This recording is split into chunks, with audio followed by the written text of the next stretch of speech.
Coming up this week, early voting for the school board by-election is now open. An interview with an 18-year-old school trustee candidate. Consumer Protection BC is concerned about a scammer. And Alex? Well, in sports, you've heard about hockey rivalries, but how about the fire department taking on the Mounties? And Cari, it is a long weekend coming up, so how warm will it be? Well, Dawn, for this long weekend coming up and Valentine's weekend, there's going to be more than love in the air as we are going to have a lot of precipitation.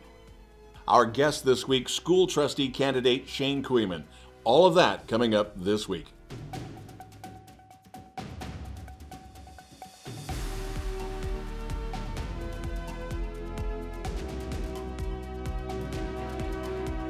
Mail-in ballots are now available for the March 1st by-election to fill a vacancy on the school board.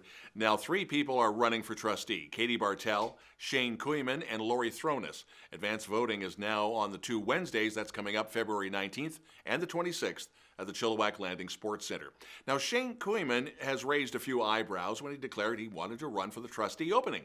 He's still an 18-year-old student at Unity Christian. He's a member of the Chilliwack Cougars baseball team, and chillTV spoke with him at a meet and greet he had at Cottonwood Mall last Saturday. That interview is coming up in just a couple of minutes' time.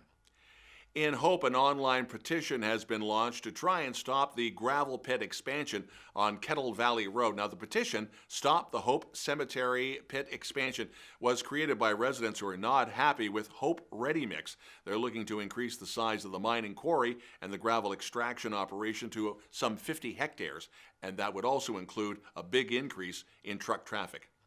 Elders with Seabird Island reaffirmed that the investment into the purchase of the Eriksson Marina is part of a long-term vision to, quote, responsibly grow Seabird Island's economy.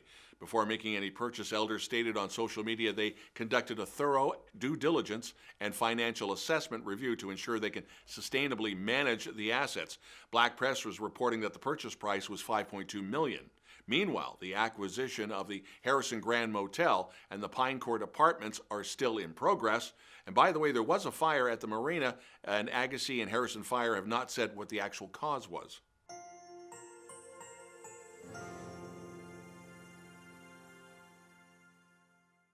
Over the past week, an RCMP Black Hawk helicopter began patrolling the British Columbia-U.S. border. BC already has the largest air service fleet in the RCMP, with both helicopter and fixed-wing aircraft strategically positioned across the province, supporting operations, including border security. From their media release, quote, the Black Hawks will be patrolling our borders with the states of Washington, Idaho, and Montana to detect, deter, and disrupt illegal border activities, specifically targeting anybody involved in human smuggling, trafficking of drugs or other contraband, and crossing illegally into and out of Canada. Winter tires are a great way to make your vehicle safer on slippery roads, but if you don't tighten your lug nuts, you might be driving on a sled. About 100 kilometers after every wheel change, you do need to change or at least check the lug nuts to make sure they haven't loosened up. This is according to Corporal Mike McLaughlin with BC Highway Patrol. Back on February the 3rd, the driver of a 4x4 had great tires and a confident driver, but no amount of confidence can overcome a missing wheel. He hit the ditch on Highway 1 outside of Chilliwack. The driver had changed to winter tires and wheels, but he forgot to check the tension on the lug nuts. Consumer Protection BC wants to hear from anybody who signed a contract with a Lower Mainland window covering company after the regulator received a complaint. The business operates under the name of Dan Carbonneau Blinds by Design. Consumer Protection BC is the provincial regulator responsible for the administration of consumer protection in our province. Now, the regulator is inspecting Blinds by Design. They filed an order to freeze property with the Land Title and Survey Authority of BC against the company's sole proprietor. So if you or anybody you know did business with this man's company, you are asked to contact Consumer Protection. Now, there have been complaints from the Lower Mainland. Consumer Protection wants to know if anyone in the Fraser Valley has also been targeted. Coming up, guns and hoses. It's a sports thing, and Alex will have more in just a few minutes.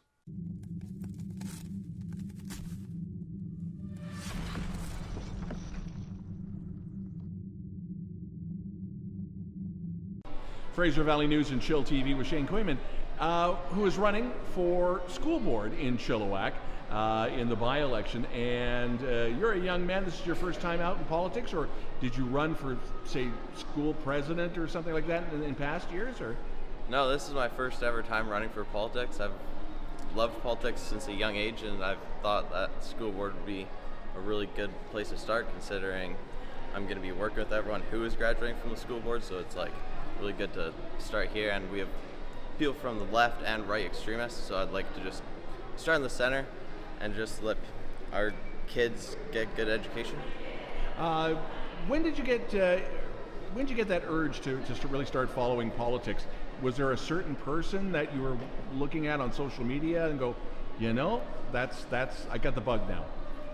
Not really, just like since a young age I've just always loved talks about politics, like especially just like at the dinner table, like hearing about news stories and just like really diving in about what I love and what I don't love about politics. Now you're at Unity Christian? Yeah. There are people that are saying, well, you're running for the public school board. How do you answer that? Well, as a private school, we still receive funding from the government, and we have to listen to their requirements. So I'm still like deeply into like, as a private school, we still definitely listen to the ministry. So I would love to just like speak for the public and the private schools, just because we're both like under their jurisdiction. So. Yeah. When it comes to things like school budgets of that, let's look ahead. Say you get on. You got to start number crunching. Is that something that interests you? Because there are some people saying that they kind of miss boring school board meetings, and that's the boring part, is those budgets. Yeah, I've definitely heard a lot about that. Like, for example, our elementary schools are like 136% over capacity, so I think we have to definitely put a lot of funding into like putting in portables or building new schools to fit our capacity. And yeah, just making it more boring by just focusing on center politics and like focusing on our budget and how our education works, instead of wasting all our time on like what we should teach left or right wing. Yeah. Now in your social media you talk about reading, writing, and arithmetic. What about trades and such? Because not everybody's going to go to university and get a degree in psychology and philosophy. Yeah, I think trades are a really important part, and I love how we have like sometimes you can like spend like a whole semester, and that's like counts as like the 1 year part of university. So I love that part about our schools and our trades. But I think like focusing just like on reading and arithmetics is good, and just like so people can speak very well, like I am now, like just like being able to step into politics at a young age, or focusing on STEM. Like I just really want people to chase their own passion and be literate and very functional at their math too at the same time. In this day and age when you're running for public office, social media is the animal that it is. Were you prepared for the good and the bad? I knew that there were going to be people like opposing me from like being from a private school or from being like my last name, but I was also like hoping that there would be nice people, and there has been, so it's been a good journey. So far, is there anything that, any type of part of your message that's being lost that you really want to emphasize?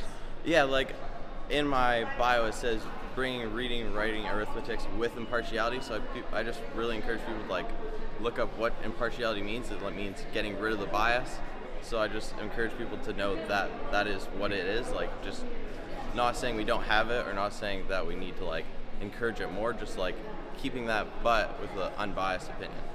You have the last word. Anything, what's your statement, or is there anything that we've missed? No, not really. I think that we've covered all the squares, and I just encourage people to go vote March 1st. Best of luck to you. Thanks.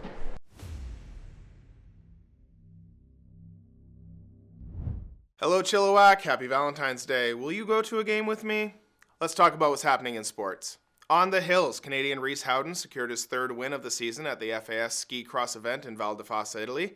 That's his 14th career win. Last week, the Sardis Falcon junior boys basketball team claimed back-to-back FEEAA championships with a dominant 79-55 win over GW Graham in front of a hyped-up home crowd. Coach Kyle Graves said that this was another great achievement by this group of young men who have dedicated themselves to the Falcon basketball program. Whether it's early morning workouts, lunch hour workouts, or weekend session, these boys are always put in the work. Our goal is another Eastern Valley Championship and top 10 finish at provincials this year. Over the weekend, Hope's secondary junior girls grade 9 and 10 team were at a tournament in Quesnel. The girls went 3-1, tying for first place, with an impressive win over Vanderhoof, 26-8, then beating Quesnel 37-7, and a very physical team from Prince George, Duchess Park, 30-19, before conceding defeat in a final exhausting game against 100 Mile House. Unfortunately, the team lost by 8 points, 31-23. The coach is John Polishak, a teacher at Hope Secondary. And huge congratulations to the Sardis Falcons athletic girls curling team for going undefeated with a 5-0 record at the regional high school playdowns at Abbotsford Curling on February 1st and 2nd. Next stop, the high school provincial championships in Kimberley from February 26th to March 1st. Now to the Cascades, where the volleyball Battle of the Valley happened last weekend. The women's team, Taliatia, had a match-high 17 kills as the number 5 ranked UFE took down the Trinity Western University Spartans in a 3-set sweep on Friday. They close out the week with 2 wins over their local rivals. The win moves the Cascades to 16-2 on the season at the top of the Canada West standings, while the Spartans fall to 6-12 to sit in 9th. And with the men's, the UFE Cascades were unable to replicate their heroics from Thursday as they dropped a 4-set decision to the U Sports number 8 ranked Trinity Western Spartans last Friday. With the result, the Cascades moved to 7-11, while the Spartans improved to 11-7. The Cascades head on the road next for Friday and Saturday for a pair of matches with the UBC Thunderbirds to close out the season. Both games can be seen live on Canada West TV. And in hockey, starting with the Fraser Valley Thunderbirds, they've called for volunteers for the 2025 TELUS Cup in Chilliwack. The tournament runs April 21st to 27th. You must be able to commit to a minimum of 4 shifts to volunteer for the event. Information can be found on their social media.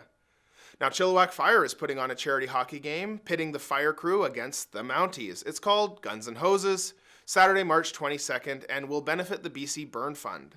Chilliwack Community Services, Bowls of Hope, Wilma's Salvation Army, Meadow Rose Society, Rotary Club. The afternoon game is sponsored by the Chilliwack Professional Firefighters Charitable Association and will be at the Coliseum.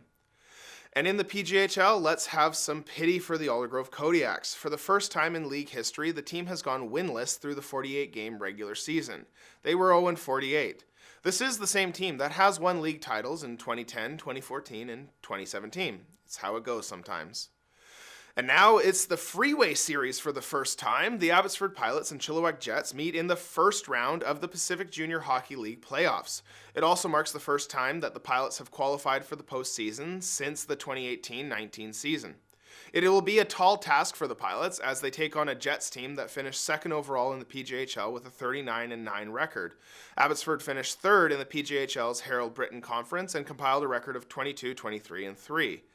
And finally, the Chiefs continue to make moves at the end of the season, signing Dwayne Jean Jr. and Dustin Reynes for next season, 2 more forwards, and then another forward by the name of Milan Mercic, who will also be joining the team. The name will sound familiar as he is also the brother of current captain Mateo. They have 2 more home games this weekend on Friday and Monday. Be sure to check them out as they will be ending their season on the road after that. The Chiefs are now 8 points up on their conference and should be close to clinching a playoff spot in the next couple of weeks. That has been your chillTV Sports. I'll see you at the game. Coming up, Cari with the weather.